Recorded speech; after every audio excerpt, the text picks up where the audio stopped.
son aquellos que van a influir nuestras percepciones sin que siquiera nos demos cuenta.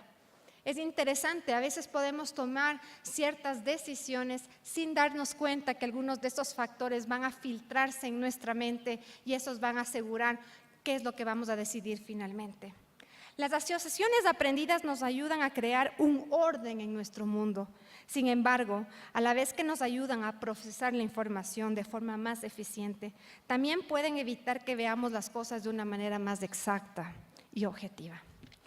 Los sesgos resultan de las creencias, de los pensamientos y de los sentimientos. Muchas veces ellos están escondidos desde nuestra niñez, pero lo que sí debemos hacer es crear esas asociaciones de una manera mucho más real y mucho más consciente. No necesariamente esto sucede en nuestra compañía. En Pfizer, uno de los primeros imperativos que tenemos de manejo de nuestro negocio gerencial es cómo manejar la diversidad, cómo manejar la inclusión y cómo manejar la comunicación de una manera mucho más directa para tratar de resolver esos sesgos que muchas veces nos afectarían en las decisiones.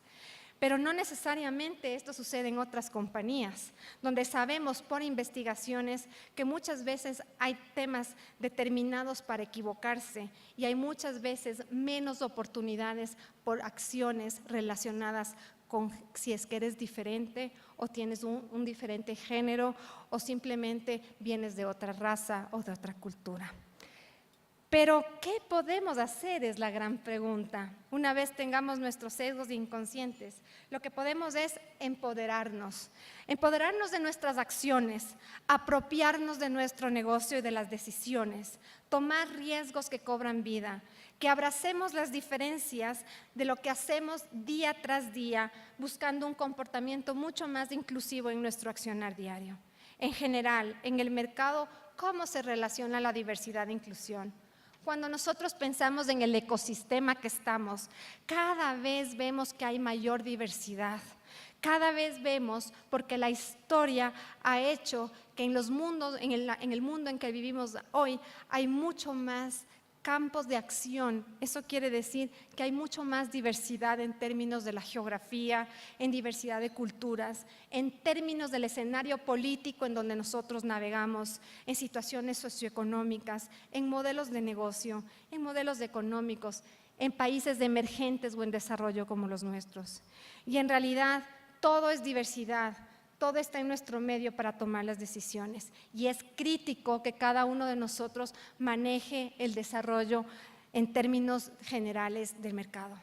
Y para esto es interesante minimizar lo que estamos hablando. ¿Y cómo se logra esto? A través del proceso crítico. Aquí tenemos 4 pasos que si es que las personas, si los ejecutivos tomaríamos una metodología mucho más arraigada en nuestro día a día, posiblemente podamos tomar mejores decisiones y más correctas. La herramienta del pensamiento crítico utiliza estos 4 puntos. Lo primero es identificar suposiciones. Cuando nosotros tenemos unas de suposiciones, deberíamos analizar en nuestro pensamiento si es que eso se refleja solamente por percepciones o son realidades. Y para eso es interesante validar puntos de vista de otras personas y eso va a enriquecer nuestra toma de decisiones. La segunda es desafiar esas suposiciones. No siempre lo que nosotros pensamos o no siempre lo que nos dicen es realmente lo que nosotros consideramos que es la verdad absoluta. Por ejemplo, sería interesante preguntarnos si es que se interpretan diferentes comportamientos en la gestión que vamos a generar o si es que existen diversas maneras de expresar lo que nosotros podríamos tomar en acciones puntuales. El tercero es reunir información. Lo más crítico en esta parte del manejo de la inclusión hacia una inclusión mucho más consciente es qué información nosotros tenemos para que cada vez esta sea mucho más objetiva y dejemos a un lado la subjetividad de la misma. Por ejemplo, sería interesante en nuestras acciones para desarrollo de nuestra propia carrera hacer una autoevaluación de cómo estamos y conocer una evaluación de en 360 grados de cómo la gente nos ve para un manejo de la misma. Y finalmente, cómo tomar acciones informadas. Eso es realmente importante. Las acciones informadas se basan en una información mucho más congruente, mucho más sólida y que van a ayudar a eliminar los sesgos inconscientes que cada uno de nosotros tenemos naturalmente. En Pfizer buscamos seguir adelante. En Pfizer buscamos seguir adelante con este modelo y es algo que lo llevamos a cabo en cada una de las acciones que nosotros tomamos. Buscamos motivar a los colegas, a las personas que trabajan dentro de nuestra empresa a no callarse, a hablar claramente. Nosotros decimos siempre el straight talk, hablar directamente para asegurar que la gente tiene que sentirse cómoda en el momento de plantear una sugerencia, una idea, porque eso va a ayudar a fomentar la innovación. Cuando nosotros vamos directo en el manejo del pensamiento crítico, buscamos pensamientos diferentes que nos van a ayudar a enriquecer la toma de decisiones. El manejo del sesgo no es algo fácil. El manejo del sesgo es algo que realmente genera un trabajo duro y arduo. Es un trabajo complicado y es un trabajo personal. Lo que hacemos todos los días es ayudarnos. ¿Para qué? Para reflexionar. ¿Qué significa el día a día para nosotros? ¿Qué significa ser mucho más consciente de las acciones que estamos tomando? ¿Y qué significa esto para la compañía a la cual nosotros representamos? Como bien digo, este es un trabajo duro y personal que lo tenemos que hacer consciente y no solamente en las organizaciones, sino en nuestras familias y en nuestros hogares. Podemos responsabilizarnos de nuestras acciones siempre y cuando sepamos cuáles son y cuán conscientes somos nosotros en la toma de ellas. Pero también debemos adueñarnos de las decisiones que tenemos. Tenemos que empoderarnos hacia lo que nosotros hacemos como responsables dentro de nuestra organización. Debemos apropiarnos de las relaciones. Es muy importante el impacto que nosotros podemos generar en las personas que están con nosotros del día a día. Es interesante escuchar a los colegas, escuchar a las personas para saber realmente de qué vamos a llevar y cuáles son las responsabilidades que debemos tener, de nuestros pensamientos o de nuestros planteamientos. Es muy importante que todo lo hagamos manejando mucho más conciencia de las acciones que hacemos. En conclusión, para todos los que están aquí presentes, que es un gusto haber hablado ante ustedes, los ejecutivos, los gerentes, necesitamos encontrar formas sistemáticas para reconocer las fuentes de esos sesgos inconscientes y de alguna manera tratar de poner una bandera roja cuando nosotros vemos que hemos tomado algunas acciones que manejan sesgos que nosotros no necesariamente nos hemos dado cuenta. Debemos diseñar acciones que nos ayuden a superarlos. Nuestra responsabilidad como líderes de las organizaciones es mantener esto para nuestra gente alrededor y buscar mucho más debate, más interacción y más comunicación directa y transparente. Muchísimas gracias.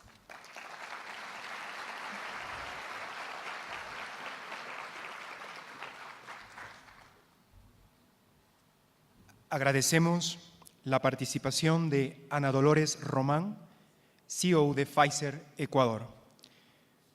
Tenemos el agrado de invitar ahora al escenario al señor Luis Enrique Coloma, gerente general de Corporación GPF.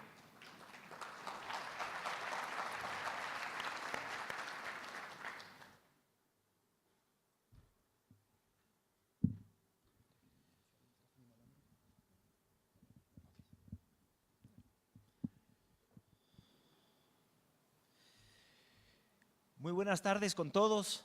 Es un honor estar aquí y compartir con ustedes estos momentos de aprendizaje, de intercambio de ideas. Mi nombre es Luis Enrique Coloma, soy presidente ejecutivo de Corporación GPF, que es el grupo conformado por Fibeca, Sanasana, Okidoki, ABF. Hoy tarde voy a hablar sobre la evolución como un concepto de manejo de cambios transformacionales en las empresas. La presentación, por favor. Hoy en día las empresas están expuestas a presiones de transformación, de evolución, de cambio, como nunca antes. Ya no es factible continuar compitiendo con factores competitivos del pasado. Las fortalezas del pasado no necesariamente responden a las dinámicas, a las exigencias de los mercados actuales.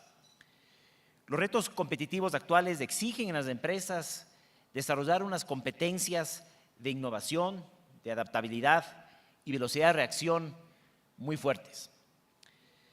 La innovación actualmente es un elemento esencial para el progreso de las organizaciones. En este entorno exigente, dinámico, con unas velocidades mucho mayores a las de hace unos pocos años atrás, es necesario implementar con innovación transformaciones y cambios en las organizaciones.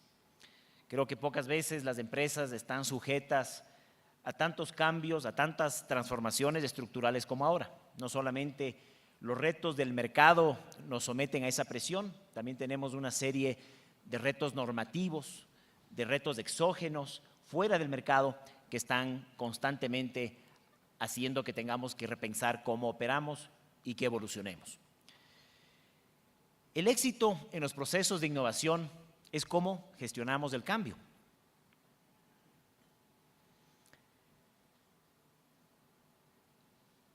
Tenemos aquí un cliché conocido por todos. Los cambios son la única constante en la vida. El cambio es un proceso natural de adaptación de las organizaciones, de las personas, para poder capitalizar oportunidades que tenemos en la vida, que tenemos en el entorno, y minimizar riesgos, defendernos de amenazas. Esto es algo natural, es un proceso no necesariamente consciente. Pero también tenemos cambios estructurales, cambios mayores que se suscitan en las organizaciones, los cuales conducen al miedo, generan temor. Temor por lo desconocido, temor por los cuestionamientos que usualmente los cambios implican. Para poder cambiar, tenemos que cuestionar cómo estamos operando, cómo estamos actuando. Y también temor al fracaso, a que las cosas no salgan. Este miedo activa mecanismos conscientes e inconscientes de resistencia que atentan con los procesos de transformación que queremos implementar en las organizaciones. Vamos a analizar hoy una metodología basada en un concepto de evolución para implementar cambios transformacionales, es decir, proyectos mayores en las empresas, como la construcción de una nueva planta, la apertura de una oficina internacional, la implementación de un nuevo sistema informático, etc. Y vamos a verlo sobre la base de un concepto no de cambio, sino de evolución. Vamos a ver tradicionalmente cómo se gestiona el cambio versus un concepto de evolución, de gestión de la evolución. La gestión del cambio tradicional usualmente cuestiona el pasado. La gestión de evolución aprende del pasado, analiza lo positivo y lo negativo. A veces lo negativo es más valioso que lo positivo. Las experiencias, los errores son más valiosos, aportan más que los logros. La gestión del cambio tradicional suele minimizar los logros que ya se han conseguido. Lo actual no está bien.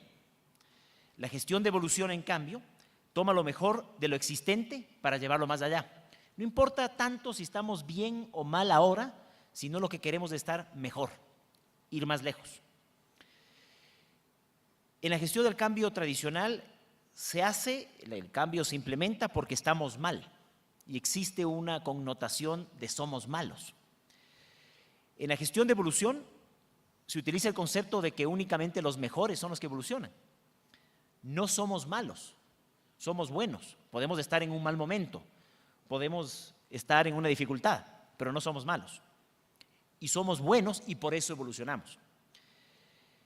En la gestión del cambio tradicional, la necesidad de cambio suele ser reactiva a una crisis. Hay un gran problema, hay una crisis, hay una situación muy compleja e implementamos un cambio. En la gestión de evolución se suele implementar porque existe una oportunidad. Es un proceso más planificado. No estoy cambiando de manera reactiva una crisis, sino estoy siempre planificando cómo ser mejor. En la gestión de cambio tradicional se gestiona en etapas disruptivas que presentan mayores costos, riesgos y conflictividad.